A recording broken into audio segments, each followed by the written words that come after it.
പരിശുദ്ധ അമ്മ വഴി എൻ്റെ ജീവിതത്തിൽ വന്ന അനുഗ്രഹങ്ങൾക്ക് ആദ്യമേ തന്നെ ഞാൻ നന്ദി പറയുകയാണ്. ഞാൻ മെജോ, ആലക്കോട് പരപ്പ, കണ്ണൂർ ജില്ലയിലെ ആലക്കോട് പരപ്പയിൽ നിന്ന് വരുന്നു. ഞാൻ അമ്മ വഴി എൻ്റെ ജീവിതത്തിൽ വന്ന വലിയൊരു അത്ഭുതം ഞാൻ പറയുകയാണ്. ഞാൻ 18 വർഷമായി മുംബൈയിൽ ജോലി ചെയ്യുന്ന ഒരു സ്റ്റാഫ് നേഴ്സായിരുന്നു. ഫാർമസ്യൂട്ടിക്കൽ സെക്ടറിൽ നല്ല രീതിയിൽ വർക്ക് ചെയ്യുന്ന ഒരു സ്റ്റാഫ് നേഴ്സായിരുന്നു. ഞാൻ മുംബൈയിൽ വെച്ച് നടന്ന ഒരു ആക്സിഡൻറ്റ്, എനിക്ക് ഒരു വീട് മേടിക്കാനായി ഞാൻ പോയതാണ്. 2ാം നിലയുടെ മുകളിൽ നിന്ന് താഴെ വീണ് എൻ്റെ വലതുവശം മുഴുവൻ തകർന്നുപോയി. എൻ്റെ ഈ താടി 2ആയിട്ട് പൊട്ടിയകന്നു. എൻ്റെ കണ്ണ് ഒരു പകുതി പുറത്തു വന്നു. എൻ്റെ കൈ ഊരിപ്പോയി. കാൽമുട്ട് പൊട്ടി തകർന്നൊരു 8 പീസായിപ്പോയി.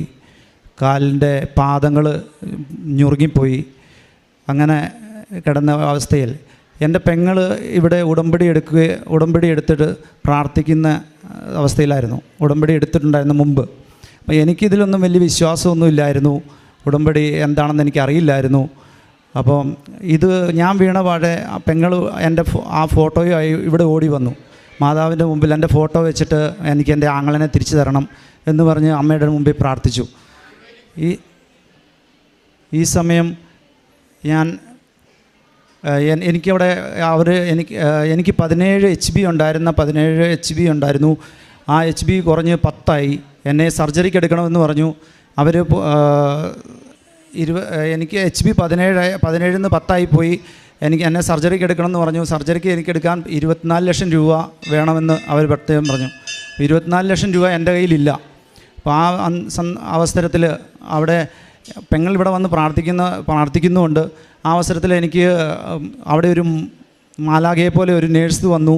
ആ നേഴ്സ് വന്ന് പറയുവാണ്, ഞാൻ നിന്നെ അവിടെ എൻ്റെ പെങ്ങളായിട്ട്, എൻ്റെ ആങ്ങളെയായിട്ട് ഞാൻ അവിടെ അഡ്മിറ്റ് ചെയ്യാം, അങ്ങനെയാണെങ്കിൽ എനിക്ക് ഹോസ്പിറ്റൽ കൺസെഷൻ കിട്ടും എന്ന് പറഞ്ഞു.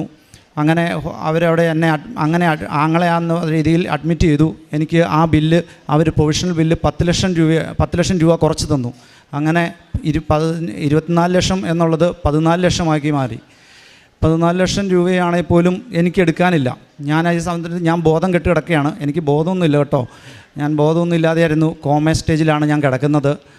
ഞാൻ ഈ അവസരത്തിൽ എനിക്ക് കറക്റ്റ് പറയാൻ പറ്റുന്നില്ല. ബോധം കെട്ട് ഞാൻ കിടക്കുന്ന സമയത്ത് ഹോസ്പിറ്റലിൽ എന്നെ കൊണ്ടുചെല്ലുമ്പോൾ അവരെന്നെ ഒരു ശവമാണ് വരുന്നത് എന്ന് പറഞ്ഞിട്ട് അവരുടെ ഇതെല്ലാം തൂത്ത് മാറ്റി, നല്ല ബെഡ്ഷീറ്റൊക്കെ മാറ്റി, എന്ന് വെച്ചാൽ മൊത്തം ബ്ലഡിൽ കുളിച്ചാണ്. എൻ്റെ കണ്ണൊക്കെ പുറത്താണ്. അപ്പം ഇത് ചുരുണ്ട് കിടക്കുന്നൊരവസ്ഥയിലാണ് ഞാൻ. അപ്പോൾ അവരെന്നെ അവിടെ അവിടെ ആ ബെഡ്ഷീറ്റെല്ലാം മാറ്റിയിട്ട് അവരെന്നെ അവിടെ കിടത്തുക, ശവമാണെന്നും പറഞ്ഞിട്ട്.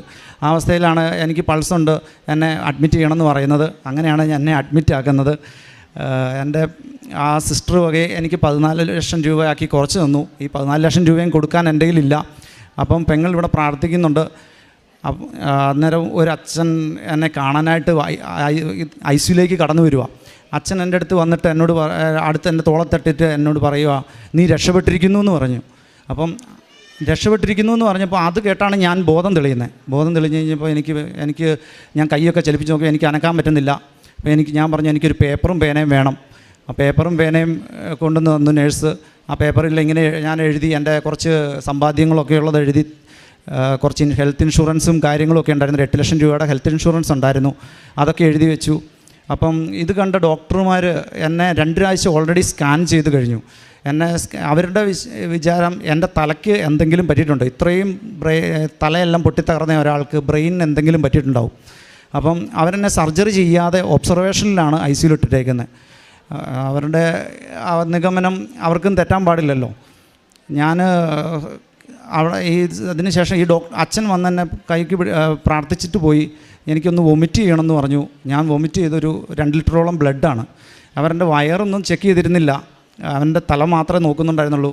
Wire scan ചെയ്തിട്ടുണ്ടായിരുന്നില്ല. അപ്പോൾ വയറിൽ നിന്ന് ഒരുപാട് ബ്ലഡ്, ഞാൻ ഈ പൊട്ടിയാകുന്നത് എൻ്റെ ബ്ലഡ് മുഴുവൻ ഞാൻ കുടിച്ചുകൊണ്ടിരിക്കുകയായിരുന്നു. ഉള്ളിലേക്ക്, എൻ്റെ വയറിലേക്ക് പോയിക്കൊണ്ടിരിക്കുന്നത്, ലങ്സിൽ പോകാതെ, ഒരു തുള്ളി പോലും ലങ്സിൽ പോകാതെ എൻ്റെ ആ ബ്ലഡ് മുഴുവൻ, എനിക്ക് നാവൊന്നും അനക്കാൻ പറ്റില്ല. മൊത്തം നീര് വെച്ച് മുഖമൊക്കെ ഒരു വികൃതമായി. എൻ്റെ അമ്മ എന്നെ രക്ഷിച്ചു എന്ന് പറയാം. എൻ്റെ പെങ്ങൾ ഇവിടെ വന്ന് പ്രാർത്ഥിക്കുന്നത് മൂലം പ്രാർത്ഥിച്ചുകൊണ്ടിരുന്നുകൊണ്ട് എൻ്റെ അമ്മ എന്നെ രക്ഷിച്ചു. അതിനുശേഷം അവിടുന്ന് തന്നെ സർജറിക്ക് ഇത് കഴിഞ്ഞപ്പോൾ എന്നെ സർജറിക്ക് എടുത്തു. സർജറിക്ക് എൻ്റെ ഞാൻ എഴുതി കൊടുത്തത് കറക്റ്റാണെന്ന് അവർ ഡോക്ടർമാർ അന്വേഷിച്ച് നോക്കി. സർജറിക്ക് എടുത്ത് 5 മണിക്കൂർ കൊണ്ട് എൻ്റെ മുഖം പഴയ രീതിയിൽ, പഴയതിനേക്കാൾ സുന്ദരമായെന്നാണ് പറയുന്നത് എല്ലാവരും. പഴയതിനെ അത്രയും നല്ല രീതിയിൽ എനിക്ക് ആക്കി തന്നു. അതിനുശേഷം 14.5 മണിക്കൂർ സർജറി കൊണ്ട് എൻ്റെ കാല് എനിക്ക് തുന്നിച്ചേർത്ത് തന്നു. എൻ്റെ പൊട്ടിപ്പോയ മുട്ട് 8 പീസായി പോയ മുട്ടിനകത്തുനിന്ന് ഒരു പീസ് പുറത്തു പോയി. ആ പീസ് ഒഴിവാക്കിക്കൊണ്ട് ഞാൻ എൻ്റെ ചെറുപ്പമല്ലേ, നിൻ്റെ വേറെ മുട്ടൊന്നും മെറ്റൽ ഇതൊന്നും ഇടണ്ട, അതുകൊണ്ട് നിൻ്റെ മുട്ട് തന്നെ അത് ഉള്ളത് കൂട്ടി തുന്നിത്തരാമെന്നും പറഞ്ഞിട്ട് ആ ഡോക്ടർ കൂട്ടി തുന്നിത്തന്നു. പിന്നെ കാലിൻ്റെ വിരലുകൾ ഇങ്ങനെ ഒരു പ്ലേറ്റിൻ്റെ മുകളിൽ 7 സ്ക്രൂ ഉണ്ട്. ആ സ്ക്രൂവിൽ ഇങ്ങനെ പ്ലേറ്റിൽ ഇങ്ങനെ പിറക്കി വെച്ചേക്കുക. എന്നിട്ട് ഇങ്ങനെ 7 സ്ക്രൂ ഇട്ട് മുറുക്കി വെച്ചേക്കുക. അപ്പോൾ അതിന് ഇത് ചെയ്ത ഡോക്ടർ പിറ്റേ ദിവസം എൻ്റെ പോസ്റ്റ് എക്സ്റേ എടുത്തപ്പം ഡോക്ടർ പറഞ്ഞു, ഇത് ഞാൻ 14.5 മണിക്കൂർ സർജറി ചെയ്ത് എനിക്കൊന്നും അറിയത്തില്ല, നിൻ്റെ കാൽമുട്ടും പാദങ്ങളും ഞാൻ വെറുതെ ഇങ്ങനെ ഒരു പ്ലേറ്റിൻ്റെ മുകളിൽ പിറക്കി വെച്ചിട്ടേ ഉള്ളൂ. എൻ്റെ അനിയനെ കെട്ടിപ്പിടിച്ചിട്ട് ഡോക്ടർ പറയുക, ഇതെന്തോ മിറാക്കിളാണ്, നിങ്ങൾ ആരോടാ പ്രാർത്ഥിക്കുന്നത്, നിങ്ങളുടെ പ്രാർത്ഥന എനിക്ക് വേണ്ടിയിട്ടും പ്രാർത്ഥിക്കണം എന്ന് പറഞ്ഞു. ഞാൻ ശരിക്കും നമ്മളറിയുന്നില്ല പെങ്ങളുടെ പ്രാർത്ഥനയുടെ ശക്തി, പെങ്ങൾ ഇവിടെ വരുന്നതും പ്രാർത്ഥിക്കുന്നതും ഒന്നും. അതിനുശേഷം പെങ്ങൾ ഇവിടുന്ന് ഉള്ള കാശുരൂപവും ഉടമ്പടി തൈലവുമായിട്ട് എൻ്റെ അടുത്തോട്ട് ബോംബെക്ക് വന്നു. ഞാൻ ഒരു ഡിസംബർ 8-ാം തീയതിയാണ് ഞാൻ വീഴുന്നത്. ഡിസംബർ 8 തൊട്ട് ഡിസംബർ 25-ാം തീയതി ആയപ്പോഴത്തേനും എൻ്റെ പെങ്ങൾ എൻ്റെ കാലിൽ ഈ തൈലവും ഒക്കെ പുരട്ടി എന്നും പ്രാർത്ഥിക്കും. എനിക്ക് വലിയ വിശ്വാസം അതിലൊന്നും ഇല്ലായിരുന്നു. ആദ്യമൊന്നും എനിക്ക് അറിയത്തില്ലായിരുന്നു, വിശ്വാസമൊന്നുമില്ലായിരുന്നു. അപ്പം പ്രാർത്ഥിക്കുന്നതിൻ്റെ ഫലമായി ഞാൻ ഡിസംബർ 25-ാം തീയതി എല്ലാവരും ക്രിസ്മസിന് പള്ളിയിൽ പോയിരുന്ന സമയത്ത് ഞാൻ ആദ്യമായിട്ട് വീൽ ചെയറിൽ എഴുന്നേറ്റിരുന്ന് കുർബാന കണ്ടു. വീൽ ചെയറിൽ പോയി കുർബാന കണ്ടു. ഹാളിൽ വന്നിരുന്ന് ടി വിയിൽ കുർബാന കണ്ടു.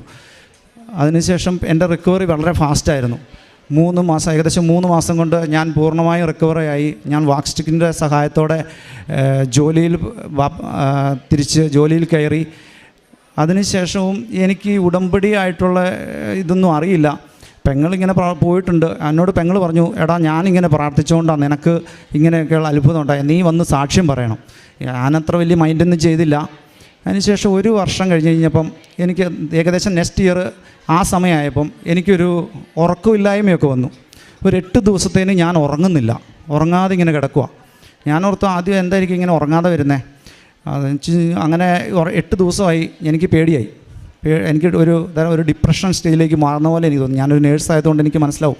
അപ്പോൾ ഞാൻ പെട്ടെന്ന് പോയി സൈക്കാട്രിസ്റ്റിനെ കണ്ടു. സൈക്കാട്രിസ്റ്റ് പറഞ്ഞു, നിനക്ക് ഇതൊരു തരം PTSD എന്ന് പറയുന്ന ഒരു രോഗാവസ്ഥയാണ്, അതായത് പോസ്റ്റ് ട്രോമാറ്റിക് സ്ട്രെസ് ഡിസോർഡർ. അത് നേഴ്സുമാരായിട്ടുള്ളവർക്ക് അറിയാം. ഇങ്ങനെ വലിയ വീഴ്ചകളൊക്കെ പറ്റുന്നവർക്ക് വരുന്ന ഒരു പേടി ഉള്ളിൽ തട്ടിയിട്ടുള്ളൊരു അസുഖമാണ്. അത് നീ ഈ സമയമാകുമ്പോഴായിരിക്കും നിനക്ക് വരുന്നത്. ചിലപ്പോൾ അത് തന്നെ നിനക്കത് കണ്ടിന്യൂസ് ആയിട്ട് മെഡിസിൻ എടുക്കേണ്ടി വരും. അടുത്ത വർഷം ആകുമ്പോൾ ചിലപ്പോൾ ഇതിനും കൂടി വരും എന്ന് പറഞ്ഞു. അപ്പം ഞാൻ ഇപ്പോൾ വളരെ പേടിച്ചു. ഞാൻ അന്നേരം തന്നെ ലീവിന് അപേക്ഷിച്ചു. എനിക്ക് ലാസ്റ്റ് 2022 മെയ് മാസത്തിൽ എനിക്ക് ലീവ് ലഭിച്ചു. ഞാൻ മെയ് 31 ഞാനിവിടെ വന്ന് ഉടമ്പടി എടുത്തു. എൻ്റെ ആദ്യ ഉടമ്പടി എടുത്ത് ഞാൻ ഉടമ്പടി പാലിച്ചു. 2023 ഡിസംബർ 8-ാം തീയതി ഞാനിവിടെ വന്ന് നമ്മുടെ അഖണ്ഡ ജപമാലയിൽ 25 കിലോമീറ്റർ ഞാൻ ഈ കാലുകൊണ്ട് വിത്തൗട്ട് വാക്ക് സ്റ്റിക്കിൻ്റെ സഹായത്തോടെ ഒരു ചട്ടുമില്ലാതെ എൻ്റെ അമ്മ പൂർണ്ണമായി നടത്തി. എനിക്കൊരു കുഴപ്പവും ഇപ്പം ഇല്ല. എനിക്ക് മരുന്നും പൂർണ്ണമായിട്ട് എൻ്റെ മരുന്ന് PTSD എന്ന് പറയുന്ന അസുഖം പൂർണ്ണമായി എനിക്ക് മാറ്റി തന്നു. എനിക്കിപ്പോൾ മരുന്ന് എനിക്ക് എടുക്കണ്ട, ഒരു കുഴപ്പമില്ലാതെ സുഖമായിട്ട് ഉറങ്ങാം. എൻ്റെ അമ്മയ്ക്കും തിരുക്കുമാരനും 1000 നന്ദി.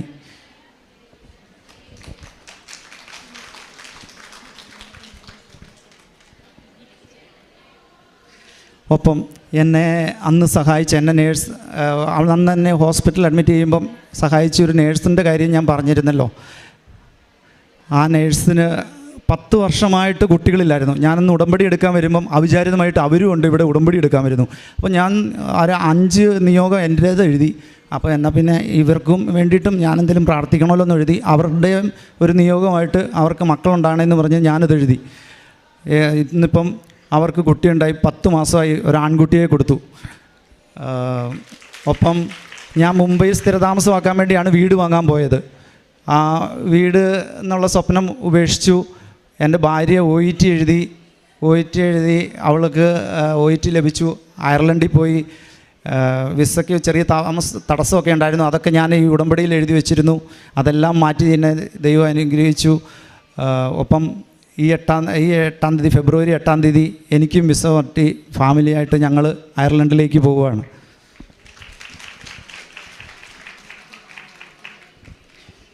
പ്രാർത്ഥനയിൽ ഞാൻ പ്രാർത്ഥിക്കുമായിരുന്നു. എന്നും പള്ളിയിൽ പോകുന്ന ഒരു സ്വഭാവം എനിക്കുണ്ടായിരുന്നു. എങ്കിലും ഇങ്ങനെയുള്ള ഉടമ്പടി അങ്ങനെയുള്ളതിലൊന്നും ഞാൻ വലിയ വിശ്വാസമൊന്നും ആയിരുന്നില്ല. ഉടമ്പടി എടുത്തതിന് ശേഷം ഞാൻ സ്ഥിരമായി പള്ളിയിൽ പോവുകയും അതുപോലെ ഉടമ്പടി പത്രം ഇവിടുന്ന് വന്ന് ഉടമ്പടി പത്രം പറ്റുന്നത്രയും പേരിൽ എത്തിക്കുകയും ഇങ്ങനെയൊരു സംഭവം. അവരെന്നോട് ചോദിക്കും, നീ ഈ ഉടമ്പടി ആലപ്പുഴ വരെ പോകുന്നുണ്ട്, നിനക്കെന്നാ കിട്ടിയെന്ന് ചോദിക്കും. അപ്പം പറയും, ഞാൻ തന്നെയാണ് കിട്ടിയെന്ന് പറയും. അപ്പോൾ എന്നാന്ന് ചോദിക്കുമ്പോൾ ഞാൻ ഈ കഥ അവരോട് പറയും. അപ്പോൾ അങ്ങനെ കണ്ട ഒരുപാട് പേര് ഇങ്ങനെ എൻ്റെ വീട്ടിലൂടെ ഇവിടെ വരാൻ ഇടയായിട്ടുണ്ട്. ഉടമ്പടി പത്രവും ഇപ്പം ഞാൻ വന്ന് ഉടമ്പടി പുതുക്കി, കഴിഞ്ഞ ആഴ്ച വന്ന് ഉടമ്പടി പുതുക്കി. ഇന്നിപ്പോൾ ഞാൻ അന്നേരമാണ് പറഞ്ഞ് സാക്ഷ്യം പറയണം എന്ന് പറഞ്ഞ് ഞങ്ങൾ വണ്ടിയിൽ ഞങ്ങൾ സാക്ഷ്യം പറയാറുണ്ട്. അപ്പോൾ വണ്ടിയിൽ പറഞ്ഞ് ഞാനിവിടെ വരുമ്പോൾ ഇങ്ങനെ ആൾക്കാരെ കാണുമ്പോൾ എനിക്ക് സാക്ഷ്യം പറയാനൊക്കെ ഒരു പേടിയാണ്. ഇങ്ങനെ ഇത്ര നേരം ആദ്യമായിട്ടാണ് നിങ്ങളുടെ മുമ്പിലൊക്കെ ഇങ്ങനെ സാക്ഷ്യം പറയാൻ പറ്റുക. അതിനും ഒരുപാട് മാതാവിന് നന്ദി.